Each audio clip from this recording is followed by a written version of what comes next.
ನರಸಿಂಹನ್ ಕೋಪನೇ. ಕೋಪ ಬರೋದಿಲ್ಲ ಅವ್ರಿಗೆ ಸಾಮಾನ್ಯ. ತುಂಬಾ ತಾಮಸ ಇರ್ತಾರೆ, ತುಂಬಾ ತಾಮಸ. ಎಷ್ಟು ತಾಮಸ ಅಂದ್ರೆ ನಾನೇ ಕೆಣಕ್ತಾ ಇರ್ತೀನಿ. ಶಾಂತ, ತುಂಬಾ ಶಾಂತವಾಗಿರ್ತಾರೆ. ಕೋಪ ಬಂದ್ರು ಅಂದ್ರೆ ಮುಗೀತು, 15 ದಿನ ಮಾತಿಲ್ಲ, ಕತೆ ಇಲ್ಲ. ನನ್ ಮೇಲೇನೆ ನನಗೆ 3 ದಿನ ಅಷ್ಟೇ ಕೋಪ.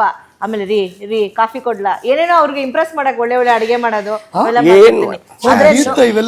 ಅಯ್ಯೋ ಸರ್, ಅಮ್ಮನವ್ರು ಕೂತಿರ್ತಾಳೆ ದಿನ ಅವ್ರ ಕೋಪ ಶಾಂತಿ ಆಗ್ಬೇಕಂದ್ರೆ 2 ವಾರ ಮಾತಾಡಲ್ವಾ ಮನೇಲಿ? ನನ್ ತಪ್ಪಿದ್ರೆ ತುಳಿದ್ ಬಿಡು, ಒಪ್ಕೋತೀನಿ. ನನ್ ತಪ್ಪಿಲ್ವಾ? ಹೌದು ಸರ್, ಬರಲ್ಲ ಸರ್, ಕೊಡಲ್ಲ ಸರ್, ಪೇಮೆಂಟು ಕೊಡಲ್ಲ ಸರ್, ಬೇಡ್ಕೋಬೇಕು ಸರ್.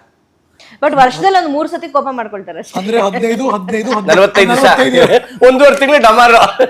ಬಟ್ ಆದ್ರೆ ಕೋಪ ಕಮ್ಯುನಿಕೇಶನ್ ಹೆಂಗ್ ಹಿಡಿಯುತ್ತೆ? ನಮ್ಮ ಮಕ್ಕಳು ನಿಮ್ಮ ಅಪ್ಪಗೆ ಹೇಳೋ ತಿಂಡಿ ಮಾಡಿ ಇಟ್ಟಿದ್ದೀನಿ ನಾನು ತಿಂಡಿ ತಿನ್ಬಿಟ್ಟು ಎದ್ದೋಗ್ತಾರದು ಅಷ್ಟೇ. ಮನೇಲೇ ಇರಲ್ಲ, ಮನೇಲೂ ಇರಲ್ಲ, ಮಾತಾಡಲ್ಲ, ಮುಖ ನೋಡಲ್ಲ. ಇವ್ರು ಹೇಳೋ ಮುಂಚೆ ಹೊರಟಿರ್ತೀನಿ, ಇವ್ರು ಮಲಗಿದ್ಮೇಲೆ ಬರ್ತೀನಿ. ಯಾವಾಗ ಎದ್ದೆ ಯಾವಾಗ ಹೊರಟೆ ಯಾರಿಗೂ ಗೊತ್ತಾಗಲ್ಲ. ಯಾವ ರೀತಿ ಅಂದ್ರೆ ತಡೆಯೋ ತುಂಬಾ ಕಷ್ಟ ಅವ್ರ ಕೋಪನ.